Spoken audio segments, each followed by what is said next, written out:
Hello and welcome to LES. आज हमारे economy lecture की सीरीज़ का टॉपिक है national income accounting part 5। This series is based on NCERT. अभी हम क्लास 12th की कवर कर रहे हैं, then we'll cover class 11th NCERT. यहाँ पे सारे एग्ज़ाम्स जिसमें भी जीएस के पर्सपेक्टिव से इकोनॉमी आ रही है, जैसे एसएससी, टीईटी, नबार्ड, सेबी, ये सभी वनडे एग्ज़ाम्स को ये सीरीज़ कवर करती है। So let us begin. हमने पिछले सीरीज़ सेशन में देखा था कि हमने वैल्यू एडिड मेथड या प्रोडक्ट मेथड देखा था, जिसमें नेशनल इनकम या जीडीपी हम कैलकुलेट कर रहे थे। तो आज हम बाकी दो मेथड्स देखेंगे, जो कि है एक्सपेंडिचर मेथड और इनकम मेथड। हमने ये भी देखा था कि circular method, circular flow of income में के ही तीन एस्पेक्ट्स हैं, तीन अलग अलग वेरिएंट्स हैं ये तीनों मेथड्स। इसीलिए इनका जो आंसर है या फिर इनका जो एंड रिज़ल्ट है, मतलब नेशनल इनकम और जीडीपी, वो सेम आना चाहिए। तो हमारा भी यही मकसद रहेगा कि सेम आए। एक्सपेंडिचर मेथड, जैसा कि समझ आ रहा है कि एक्सपेंडिचर हो रहा है, मतलब कि खर्च किया जा रहा है। तो किस चीज़ का खर्च हो रहा है? सबसे पहले तो ये दिमाग में रखना है कि ये फाइनल एक्सपेंडिचर है। जैसे हमने वहाँ पे भी देखा था कि फाइनल प्रोडक्शन जो है वो काउंट करेंगे, इंटरमीडिएट गुड्स को नहीं काउंट करेंगे।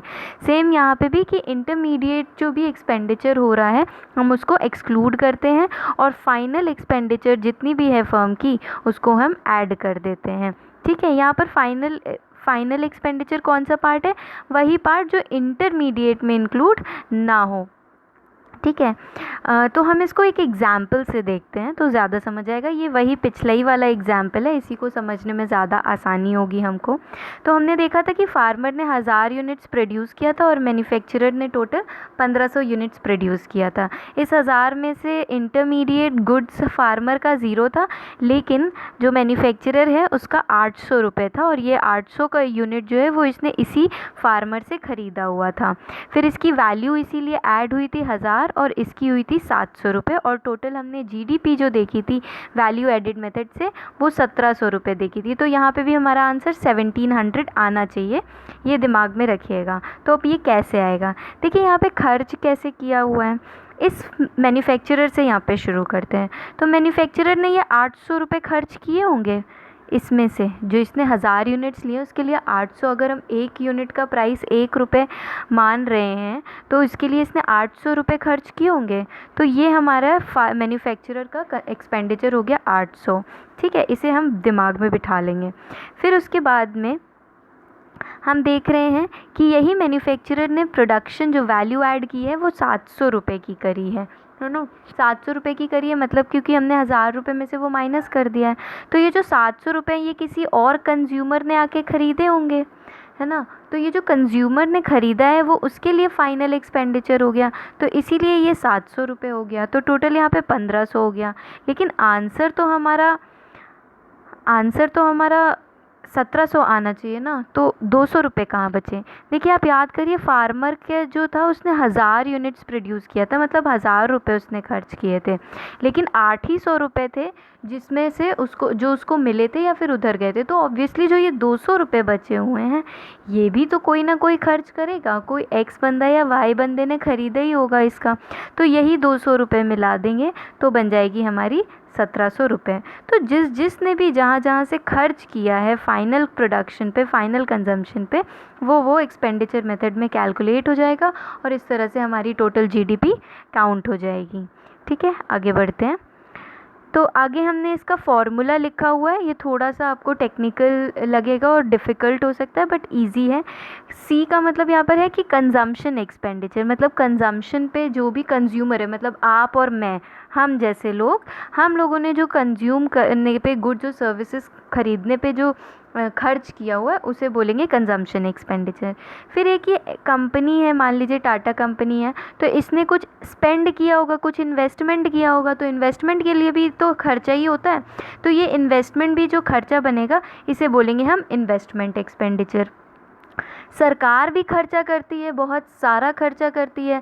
मान लीजिए कोई फर्म जो है वो ख़रीद रही है या फिर किसी प्राइवेट फर्म को नेशनलाइज़ कर रही है। ऐसी बहुत सारी चीज़ें हैं जिसमें वो खर्चा करती है, इंफ्रास्ट्रक्चर बनाने में खर्च करती है। तो गवर्नमेंट जो भी खर्चा करती है उसको बोलते हैं गवर्नमेंट एक्सपेंडिचर। ठीक है, तो इस तरह से हम ये 3 चीज़ें देख ली। फिर अब आते हैं एक एक्सपोर्ट रेवेन्यू। एक्सपोर्ट रेवेन्यू मतलब net export revenue, export minus import का जो बनेगा उसे बोलेंगे हम एक्सपोर्ट रेवेन्यू। तो इसमें से भी जो खर्चा हुआ है वो भी हम एक्सपोर्ट में काउंट कर देंगे और इन चारों का टोटल मिला के हमें क्या मिल जाएगा, इन चारों का टोटल मिला के हमें मिल जाएगा एग्रीगेट एक्सपेंडिचर। ऐसे ही एग्रीगेट एक्सपेंडिचर से हमको जीडीपी मिल जाएगी और जीडीपी से हमको 1 सेकेंड, ऐसे ही हमको जीडीपी मिल जाएगी और जीडीपी से हमको, आपको पता है फिर क्या करना है, फिर इसमें से NFIA ऐड करके, डेप्रिसिएशन माइनस करके और NIT भी माइनस करेंगे। जब हम माइनस करेंगे तो हमको क्या मिल जाएगा, NNP-FC या फिर नेशनल इनकम। ये पूरे पार्ट को हमने इससे पहले वाली वीडियो में डिटेल से डिस्कस किया था। If you haven't watched it please go and watch it, आपको ये समझने में ईजी पड़ेगा। लेट्स मूव ऑन आगे। ठीक है, तो क्वेश्चन यही आ सकता है कि अगर कंजम्पशन, इन्वेस्टमेंट, गवर्नमेंट एक्सपेंडिचर है ये चारों, तो टोटल जो है इसका ये कौन से मेथड में आता है, तो एक्सपेंडिचर मेथड इसका आंसर होगा। राइट, इसमें एक और चीज़ बस आप याद रखिएगा कि इन सभी में ये जितने भी चीज़ें हैं इनमें सब में क्योंकि हमें जीडीपी निकालनी है, तो जीडीपी का मतलब क्या होता है, डोमेस्टिक। तो जो भी डोमेस्टिकली एक्सपेंडिचर हुआ हो, जो भी डोमेस्टिक फर्म्स में एक्सपेंडिचर हुआ, चाहे बाहर का हो कोई बंदा या चाहे अंदर का हो, दोनों को मिला के जो भी डोमेस्टिक प्रोड्यूस हुआ है वो हमें यहाँ पे इंक्लूड करना है। ठीक है, और बाकी तो आपको प्रोसीजर पता ही है कि वहाँ से फिर NFIA ऐड करेंगे तो नेशनल मिल जाएगा, डेप माइनस करेंगे तो नेट मिल जाएगा और NIT माइनस करेंगे तो फैक्टर कॉस्ट पे मिल जाएगा, जो कि हमारी नेशनल इनकम होगी। Let us move ahead. तीसरा मेथड है इनकम मेथड। इनकम मेथड में भी यही है। इनकम का मतलब क्या है, मतलब किसी न किसी की इनकम हो रही है। अगर आप याद करें तो factor, circular flow of income में 4 फैक्टर्स ऑफ प्रोडक्शन थे और इन चारों को हमने आपको बताया था कि चारों के फैक्टर्स को हमें उनको कंट्रीब्यूशन मिलता है किस किस फॉर्म में, रेंट, वेजेस, इंटरेस्ट और प्रॉफिट, इन चारों के फॉर्म में मिलता है। मतलब ये जो चारों ऐड होती हैं R + W + I + P, ये क्या होती है, ये एक तरह से चारों फैक्टर्स की इनकम होती है, या फिर हम ये कह लें हाउस होल्ड सेक्टर की एक एग्रीगेट इनकम होती है। तो जब भी नेशनल जीडीपी हमें काउंट करना होता है तो बस हम इसी एग्रीगेट इनकम को इसी इनकम को पूरा टोटल कर लेते हैं, मतलब एग्रीगेट इनकम निकाल लेते हैं और उससे हमें जीडीपी एमपी मिल जाता है। और जीडीपी एमपी में आपको बाकी प्रोसीजर पता है, सेम करना होता है, NFIA add, dep minus, NIT minus और उससे मिल जाएगा हमें NNP-FC या फिर नेशनल इनकम। ठीक है, और हमने आपको ये भी बताया था कि पर कैपिटा इनकम जो है उसको कैसे कैलकुलेट करना होता है, टोटल नेशनल इनकम जो भी निकली है उसको पॉपुलेशन से डिवाइड कर देना होता है, बस उससे हमें पर कैपिटा इनकम मिल जाती है। तो aggregate income received by all factors of production. Example same हम रखेंगे, यही वाला जो हमने इसमें देखा था कि इसमें हम देख रहे हैं कि इनकम कितनी हो रही है। तो इनकम 1000, अगर हम इसी को उल्टा कर दें, जो एक्सपेंडिचर मेथड में किया था वही उल्टा कर दें कि 800 रुपये खर्चा किया था मैन्युफैक्चरर ने, तो वो एक्चुअली में क्या है, फार्मर की इनकम ही तो है। फिर 200 रुपये हमने देखा था किसी और ने खर्चा किया था, तो वो क्या हो रहा है, फार्मर की इनकम ही तो है। तो फार्मर की इनकम कितनी हो रही है, 1000 रुपये। फिर ऐसे ही मैन्युफैक्चरर का देखें तो मैन्युफैक्चरर को किसी ने 700 रुपये दिए होंगे, तो वो क्या हुआ होगा, वो इसकी इनकम हुई होगी मैन्युफैक्चरर की, तो वो जो मैन्युफैक्चरर की इनकम है वो टोटल ऐड हो जाएगी। तो it is just the other way of seeing these methods, बस और कुछ नहीं है। सेम एग्जाम्पल को हम कोट कर सकते हैं, राइट। तो इसी तरह से जीडीपी निकाली जाती है, नेशनल इनकम निकाली जाती है। आई होप आपको ये तीनों मेथड समझ आ गए होंगे। इनकी थ्योरी याद रखिएगा थोड़ी सी, क्योंकि क्वेश्चंस इसी से घूम घूम के बहुत बनते हैं। अक्सर क्वेश्चन आ जाता है, स्पेशली ये वाले पार्ट पे क्वेश्चन आ जाता है कि जीडीपी से नेशनल इनकम कैसे जाते हैं। आपको कोई मैथमेटिकल क्वेश्चन तो नहीं पूछते हैं, लेकिन थ्योरी में आ जाता है कभी कभी, ठीक है। बाकी आपको बेसिक कंसेप्ट तो क्लियर ही होना चाहिए, तीनों मेथड्स क्या हैं और कैसे निकाला जाता है। उसके बाद हम आगे बढ़ते हैं। तो आपके मन में एक सवाल आया होगा कि ये जो जीडीपी है, जो नेशनल इनकम काउंट हो रही है, ये सब कौन कर रहा है भाई? कौन है इंडिया में जो कि ये सब देखता है, काम करता है? तो इसके लिए जो मेन ऑर्गेनाइजेशन रिस्पॉन्सिबल है वो है सीएसओ, सेंट्रल स्टैटिस्टिक्स ऑफिस। इसका नाम आपने बहुत सुना होगा। सीएसओ का अक्सर नाम आया करता है, स्पेशली जब सीपीआई मतलब कंज्यूमर प्राइस इंडेक्स या फिर डब्ल्यूपीआई हम देखते हैं, तो उसमें भी ये सीएसओ ही काम आता है हमारे। तो सीएसओ ये इसका लोगो है। इसके बारे में थोड़ा हम देख लेते हैं कि ये है क्या सीएसओ। तो सीएसओ, जैसा कि मैंने अभी आपको बताया कि जीडीपी और नेशनल इनकम काउंट करने के लिए ये इम्पॉर्टेंट प्रीमियर एजेंसी है, प्राइमरी एजेंसी है। नाम से ही समझ आ रहा है स्टैटिस्टिक्स, मतलब जितना भी स्टैटिस्टिकल रिकॉर्ड रखना है वो सब कौन करेगा? सीएसओ करता है हमारे यहाँ पे। सीएसओ एक गवर्नमेंट एजेंसी है, पहला पॉइंट। दूसरा, ये ministry of statistics and programme implementation, जिसको शॉर्ट फॉर्म में हम मॉस्पी बोलते हैं, मॉस्पी इसकी नोडाल एजेंसी है, मतलब मॉस्पी के अंदर ही ये एक एजेंसी की तरह काम करता है। इसका इस्टेब्लिशमेंट 1951 में हुआ था।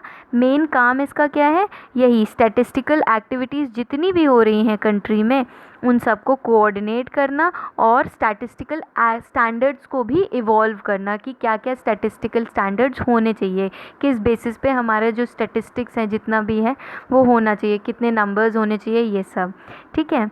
इसकी कॉम्पोजिशन में क्या होगा? एक डायरेक्टर जनरल होगा, डीजी, और साथ में प्लस 4 एडिशनल डीजीज़ होते हैं इसके साथ, ठीक है। ये इसका कॉम्पोजिशन होता है। आई होप आपको समझ आ गया हो। आगे बढ़ते हैं। इसके हम डिविजन्स और देख लेते हैं कि मॉस्पी, देखिए मॉस्पी के अंदर 3 ऑर्गेनाइजेशंस होती हैं। एक एनएसएसओ जिसके बारे में हम अभी पढ़ेंगे, एक सीएसओ और एक है कंप्यूटर सेंटर।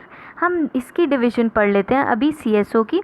पहला होता है नेशनल अकाउंट्स डिवीज़न, दूसरा है इसका इंडस्ट्रियल स्टैटिस्टिक्स डिवीज़न, तीसरा है मिसलेनियस स्टैटिस्टिक्स डिवीज़न, चौथा है सोशल स्टैटिस्टिक्स डिवीज़न और पांचवा है training and international coordination division. तो ये जो जितने भी पांचों डिविजन्स हैं, ये पांचों डिविजन्स वैसे आपको इतना अंदर तक याद करने की ज़रूरत नहीं है, बट एक बार दिमाग में रख लीजिए, मे भी कभी आ जाए। वैसे तो नहीं आता है इतना अंदर से, लेकिन फिर भी बस इतना ज़रूर याद रखिएगा कि 5 डिविजन्स होते हैं। ये पांचों डिवीज़न के स्पेसिफिक फंक्शंस हैं। अब इतना भी अंदर नहीं पूछेंगे कि इस डिवीज़न का क्या फ़ंक्शन है, इस डिवीज़न का क्या फ़ंक्शन है, लेकिन सीएसओ के फंक्शंस हमें थोड़े से पता होने चाहिए, एटलीस्ट माइंड में होना चाहिए, जिससे जब आप न्यूज़पेपर पढ़ें तो आपको तुरंत समझ आए कि अच्छा हाँ ये काम सीएसओ कर रही है। तो इसके फंक्शंस इसी बेसिस पे हम देखते हैं। सबसे पहला तो मेन काम यही GDP calculation, national income calculation. दूसरा, अगर आप सुनते होंगे कि IIP, index of industrial production, CPI, WPI, ये जो इंडेक्सेस रिलीज़ होते हैं इन्फ्लेशन से रिलेटेड होते हैं या फिर प्रोडक्शन से रिलेटेड होते हैं, इनको कौन निकालता है? इनको भी सीएसओ निकालता है। फिर उसके बाद में इकोनॉमिक सेंसस कंडक्ट करती है। ये एक इम्पॉर्टेंट सेंसस है। आप इसके बारे में पढ़िएगा, इकोनॉमिक सेंसस के बारे में कि इकोनॉमिक सेंसस में होता क्या है। तो इकोनॉमिक सेंसस भी सीएसओ ही कंडक्ट कराती है। एंड फाइनली ये इम्पॉर्टेंट है, मे बी अगर कभी हायर लेवल का कोई एग्ज़ाम आ गया तो आपको लगेगा कि ये कैसे हो सकता है, लेकिन जो मिलेनियम डेवलपमेंट गोल्स और सस्टेनेबल डेवलपमेंट गोल्स हैं उनको भी मॉनिटर सीएसओ ही करता है, क्योंकि वो गोल्स के लिए स्टैटिस्टिक्स चाहिए होते हैं और स्टैटिस्टिक्स का काम इन्हीं का है। तो ये 4 फंक्शंस इंपॉर्टेंट है, इनको याद रखिएगा। जब भी आप कभी सुने कि कोई ऐसा काम हो रहा है स्टैटिस्टिक्स से रिलेटेड, मतलब समझ जाइए कि वो सीएसओ ने किया होगा। अच्छा, एक क्वेश्चन बताइए कि एमडीजी जो थे वो कौन से साल तक थे? उसके बाद इन्होंने एसडीजी ने इनको रिप्लेस किया था, ठीक है। तो दूसरा क्वेश्चन ये है कि कितने एसडीजीज़ हैं हमारे टोटल और उनका एजेंडा हमें कब तक अचीव करना है। ये 3 क्वेश्चंस। पहला, एमडीजी कब से कब तक थे, दूसरा ये कि एसडीजीज़ कितने हैं और हमें कब तक अचीव करने हैं। ये 3 सवाल हैं जिसके आंसर्स आप कमेंट सेक्शन में लिख के हमें ज़रूर बताइएगा। तो अभी मैंने बताया था कि नेशनल सैम्पल सर्वे ऑफिस NSSO जो है उसको भी हम पढ़ेंगे, ऑल्दो इसके बारे में अब बहुत इन्फॉर्मेशन नहीं है, अभी बताती हूँ क्यों नहीं है, लेकिन बस हम इतना याद रख लेते हैं 1950 में बनी थी, ये भी मॉस्पी के अंदर ही थी और करंट स्टेटस इसका ये है कि ये CSO के साथ मर्ज होके एक नई बॉडी बना ली है जिसको हम बोल रहे हैं NSO। ठीक है, इसका मेन फंक्शन था सर्वे कंडक्ट करना, जितने भी सोशियो इकोनॉमिक सर्वेज होते थे इंडिया में वो सब NSSO ही कंडक्ट करती थी। आपने सुना भी होगा NSSO 67th round, NSSO 70th round, NSSO 42nd round. तो ये जो राउंड्स में सर्वेज होते थे ये NSSO ही करवाती थी, जो कि हमारे ग्राउंड डेटा रियलिटी पे काम करते थे। फिर इसी सर्वे के अकॉर्डिंग ही CSO जो है वो स्टैटिस्टिक्स पूरे डेवलप करती थी और उस बेसिस पे हमारे सोशियो इकोनॉमिक इंडिकेटर्स सारे हमको पता चलते हैं कि भारत में गरीबी कितनी है, या फिर भारत में फूड क्वालिटी कैसी, फूड जो है वो कितने लोगों को मिल रहा है, कितने लोग यहाँ पर जो है वो APL में आते, कितने लोग BPL में आते हैं। ठीक है, ये सब चीज़ें, कितने लोग के पास बाइक है या फिर कितने लोगों के पास बेसिक अमेनिटीज़ हैं, कितने लोगों के पास वो भी नहीं है। ये सब बहुत सारी छोटी छोटी चीज़ें हैं जो कि NSSO कंडक्ट करवाती थी। अब हम जो नई ऑर्गेनाइजेशन बनी है NSO, national statistical office India, इसके बारे में पढ़ लेते हैं। इसमें इंडिया इसलिए ऐड हुआ है क्योंकि मैं गूगल कर रही थी और देख रही थी कि NSO एक्चुअली में और भी जगह पर है, तो ये एक बहुत अच्छी बात है कि हम इंटरनेशनल स्टैंडर्ड से कॉम्प्लाई करके हमने एक नई बॉडी बनाई है जो कि है NSO इंडिया, राइट। तो इसको अभी मैंने बताया कि 2019 में बनी थी, मतलब ये पिछले साल की ही बात है, मई 2019 में ये इस्टेब्लिश हुई है। और किसके मर्जर के साथ? CSO के मर्जर के साथ और NSSO के मर्जर के साथ में, मतलब बेसिकली NSSO CSO में मर्ज हो गई है और एक नई बॉडी बना ली है NSO। ये जो NSO है इसका मेन फंक्शन क्या है? एक तो हेड इसका DG है, डायरेक्टर जनरल, और इसके मेन फंक्शंस हैं जो ऑब्वियसली NSSO और CSO है, तो इन दोनों के फंक्शंस भी मर्ज ही हो जाएंगे। तो NSSO क्या करती थी? सैम्पल सर्वेज कलेक्ट करती थी, तो NSO भी सैम्पल सर्वे कलेक्ट करेगी, फिर डेटा भी कलेक्ट करेगी सब पे। उसके बाद CSO क्या कर रही थी? स्टैटिस्टिक्स प्रिपेयर कर रही थी, तो स्टैटिस्टिक्स प्रिपेयर करने का काम अब NSO का हो गया है। तो ओवरऑल जो फंक्शंस थे वो मर्ज हो गए हैं दोनों के। तो अब अगर क्वेश्चन आएगा कि GDP अब कौन कैलकुलेट करेगा, तो अब जो क्वेश्चन आंसर होगा वो इसका NSO बन के आएगा, ना कि सिर्फ CSO। ठीक है, तो इस तरह से हमने देखा कि ये है। अब वैसे हमारी डिस्कशन ख़त्म हो गई, लेकिन कुछ क्वेश्चंस हैं जो आप बताइएगा। पहला क्वेश्चन तो ये कि इस टाइम पे इंडिया की नॉमिनल GDP अगर हम देखें, नॉमिनल GDP हमने पढ़ा था कि क्या है, नॉमिनल GDP देखें तो नॉमिनल GDP में हमारी रैंकिंग वर्ल्ड में क्या है? एक क्वेश्चन तो ये है। और दूसरा क्वेश्चन ये है कि PPP के हिसाब से हमारी GDP में कितनी रैंकिंग है, मतलब नॉमिनल GDP में हमारी कितनी रैंकिंग है वर्ल्ड में, और PPP के हिसाब से हमारी रैंकिंग कितनी है। ये 3 क्वेश्चंस बताने हैं, और पहले जो 3 क्वेश्चंस पूछे थे SDG MDG से लेकर, उसके आंसर भी आप ज़रूर कमेंट सेक्शन में हमें लिख के बताइएगा। अगर आपको कोई भी दिक्कत लगती है इस पूरे वीडियो से रिलेटेड, तो प्लीज़ आप कमेंट सेक्शन में करिए। If you like the video, please hit like, share and subscribe. Thank you so much.